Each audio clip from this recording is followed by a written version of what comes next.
സഗുരുഭ്യോ നമഃ.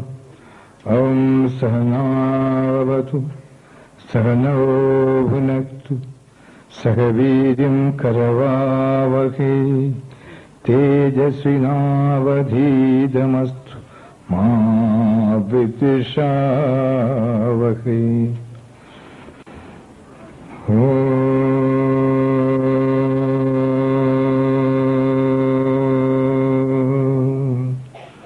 ശാന്തി ശാന്തി ശാന്തി. പ്രിയപ്പെട്ടവരെ, ആദ്യമേ തന്നെ എന്റെ സർവസങ്കല്പങ്ങളും ഭാരതീയ ഗുരുപരമ്പരയുടെ പാദപത്മങ്ങളിലും വാഗ്ദേവതയും ശക്തിസ്വരൂപിണിയുമായ അമ്മയുടെ പാദങ്ങളിലും ഭാരതീയ ധർമ്മസങ്കല്പം കൊണ്ട് ധന്യമായിരിക്കുന്ന നിങ്ങളുടെ മനസ്ഥിതിയിലും ഭഗവത് പാദങ്ങൾ അർപ്പിക്കുന്ന പൂജാപുഷ്പങ്ങൾ എന്നോണം അർപ്പിച്ചുകൊള്ളട്ടെ. ഭാരത സംസ്കാരത്തെപ്പറ്റിയുള്ള അപവാദങ്ങൾ ഇന്നും അവസാനിച്ചിട്ടില്ലാത്ത കാലഘട്ടത്തിലാണ് നാം ഇന്ന് ജീവിച്ചുകൊണ്ടിരിക്കുന്നത്. ലോകത്തെ ജനതയെ ആകമാനം വിലയിരുത്തുമ്പോൾ ഒരു ജനതയുടെ വളർച്ചയ്ക്ക് ആവശ്യമായ പശ്ചാത്തലം എന്തെല്ലാമായിരുന്നു എന്ന് കണ്ടുപിടിക്കുന്നതിനാവശ്യമായ രേഖകൾ ഇന്ന് ലോകത്തുണ്ട്. അതിൽ അതിപ്രധാനമായ ഒന്ന് ഭൗതികമായ ജീവിതത്തിന്റെ പശ്ചാത്തലം രേഖപ്പെടുത്തിക്കൊണ്ട് നിലനിൽക്കുന്ന ചരിത്രമാണ്. അടുത്തത് ശാസ്ത്രീയമായ കണ്ടുപിടുത്തങ്ങളിൽ സാർവജനീനത, മതവും ജാതിയും അതേപോലെ രാഷ്ട്രീയവും വിട്ട് ശ്വസിക്കാൻ വായു ഉപയോഗിക്കുന്നത് പോലെ ശാസ്ത്രം മനുഷ്യന് പ്രയോജനപ്പെടുന്നത് എങ്ങനെ എന്ന് കണ്ടുപിടിച്ചിരിക്കുന്ന ശാസ്ത്രത്തിൻ്റെതായിട്ടുള്ള നേട്ടങ്ങളാണ്. സർവോപരി ഇതിനെ രണ്ടിനെയും പ്രയോജനപ്പെടുത്തിക്കൊണ്ട് അഥവാ രണ്ടിനെയും നോക്കിക്കണ്ടുകൊണ്ട് നിലനിൽക്കുന്ന മറ്റൊന്ന് മതം അഥവാ സംസ്കാരമാണ്. മതത്തിന് സംസ്കാരമെന്ന് പേര് പറയുവാൻ എല്ലായിടത്തും സാധ്യമല്ല. ചിലപ്പോഴൊക്കെ മതത്തിന് സംസ്കാരശൂന്യത എന്ന് പേര് വിളിക്കേണ്ട ആവശ്യമുണ്ട്. അത് മണലൂരെ പോലെയുള്ള ചില സംഭവങ്ങൾ കൂടിയാണ് ഉടലെടുത്തിട്ടുള്ളത്. കാരണം മതം മനുഷ്യത്വത്തിന് വിപരീതമാകരുത് എന്നുള്ള അഭിപ്രായക്കാരനാണ് ഞാൻ. ഇത് ലോകത്തെ ജനതയെ ആകെ ഒന്നായി കാണുവാൻ പഠിപ്പിച്ച പാരമ്പര്യത്തിന്റെ വാക്കുകളാണ്. വസുധൈവ കുടുംബകം എന്ന് ലോകത്തെ കണ്ടവരാണ് നമ്മൾ. ലോകം ഒരു കുടുംബം എന്നാണ് നമ്മൾ പ്രസ്താവിച്ചത്. അവിടെ മനുഷ്യനെ മനുഷ്യൻ മാത്രം കാണുന്ന രീതിയല്ല പ്രഖ്യാപിച്ചത്. ജീവരാശികളെ ആകമാനം ഒന്നായി കാണുവാനുള്ള ശാസ്ത്രീയ അടിത്തറയിൽ നിന്നുകൊണ്ടാണ് മനുഷ്യത്വത്തിന്റെ ദർശനം അല്ലെങ്കിൽ ഉത്തരവാദിത്വം എന്ത് എന്ന് ഭാരതം പ്രഖ്യാപിച്ചത്. ആ പ്രഖ്യാപനത്തിൽ ജാതിയെയോ മതത്തെയോ കൂട്ടുപിടിച്ചുകൊണ്ടോ വർഗീയ ചിന്തയെ വിലയിരുത്തിക്കൊണ്ടോ രാഷ്ട്രീയ അപവാദങ്ങളെയും ആക്രമണങ്ങളെയും കണ്ടെടുത്തുകൊണ്ട് മാറ്റം വരുത്തിയിട്ടില്ല. അടിസ്ഥാനപരമായ സത്യത്തിനും നീതിക്കും യാതൊരു കാലഘട്ടത്തിലും മാറ്റം വരുന്നില്ല എന്ന് കണ്ടറിഞ്ഞുകൊണ്ടാണ് ഭാരത സംസ്കാരത്തെപ്പറ്റിയുള്ള വിലയിരുത്തലുകൾ ഉണ്ടായിട്ടുള്ളത്. അങ്ങനെയുള്ള വിലയിരുത്തലുകളിൽ ഓരോ വാക്കും പരിശോധിച്ചാൽ മനുഷ്യത്വത്തെ വെട്ടിപിടിക്കുന്ന മതനിയമങ്ങളോട് കൂറ് പ്രഖ്യാപിച്ചിട്ടില്ല. അങ്ങനെ മനുഷ്യത്വത്തെ മതിക്കുന്ന മതനിയമങ്ങൾ എവിടെയുണ്ടെങ്കിലും അതിനെ തൂത്തെറിയേണ്ടതാണ് എന്ന് പ്രഖ്യാപിച്ചുകൊണ്ടാണ് വസുധൈവ കുടുംബകം പറഞ്ഞത്.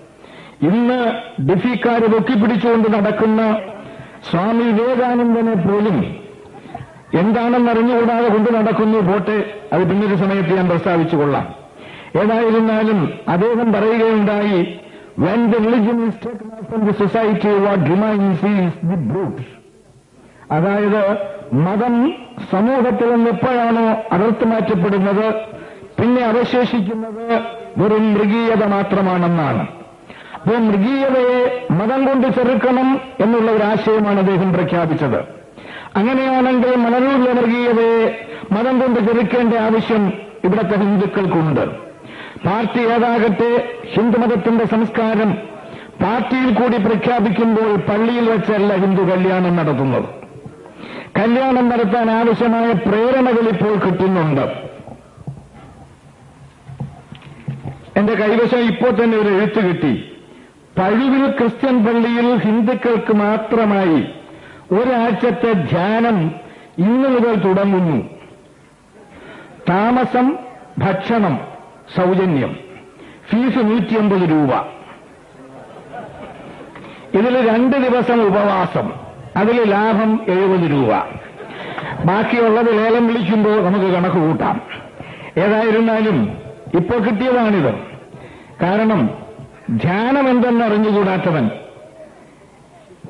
ആഹാരത്തിന്റെ നിയമത്തിൽ പോലും ജന്തുക്കളെ ഹിംസിച്ച് ഭക്ഷിക്കുന്നവൻ, പരമ്പരാഗതമായി പരിശോധിച്ചാൽ ശാസ്ത്രീയമായ നിലനിൽപ്പിന് അർഹതയില്ലാത്തവൻ, തമ്മിത്തല്ല ഉൾപ്പോരുകളിലൂടെ ഇന്നും നിലനിർത്തുന്നവൻ, ഇതിനെയെല്ലാം മാറ്റിമറിച്ചുകൊണ്ട് ഇവിടെ ഹിന്ദുക്കളെ മാറ്റിയെടുത്ത് നന്നാക്കാൻ അനുഗ്രഹീത പുരുഷന്മാരായി ഇറങ്ങിപ്പുറപ്പെട്ടുന്ന കുപ്പായവാസികൾ, ഇവനൊക്കെ മര്യാദയ്ക്ക് സംസാരിക്കാൻ യോഗ്യതയുള്ളവരല്ല, അങ്ങനെ അഡ്രസ് ചെയ്യേണ്ടവരല്ല. പല സംഭവങ്ങൾ കൊണ്ട് ഞാനത് ഉദാഹരിക്കാം. തിരുവനന്തപുരത്ത് അടുത്ത് പൂന്തറ എന്നൊരു സ്ഥലമുണ്ട്. ഹിന്ദുക്കളും ക്രിസ്ത്യാനികളും തിങ്ങിപ്പാർക്കുന്ന, മുസ്ലിങ്ങളും തിങ്ങിപ്പാർക്കുന്ന സ്ഥലം. അതേപോലെ മറുഭാഗത്ത് പലയിടങ്ങളിലും ഈ സംഭവങ്ങളിൽ 80-പരം ഹിന്ദുക്കളുടെ വീടുകൾ ചുട്ടരിച്ചു. ചുട്ടരിച്ചതിൽ നടയിൽ കെട്ടിയിരുന്ന പട്ടിയുടെ തല വെട്ടി പടിക്കൽ വച്ചു. 4 ക്ഷേത്രങ്ങൾ തകർത്തു. 7 ടാക്സി കാറുകൾ ചുട്ടു. ഉച്ചയ്ക്ക് മേൽ കാശ് കൊടുക്കാമെന്ന് പറഞ്ഞ് കൊണ്ടുപോയ പാല് നൽകിയ പശുവിന്റെ മുകളിൽ പെട്രോൾ ഒഴിച്ചു കൊളുത്തി.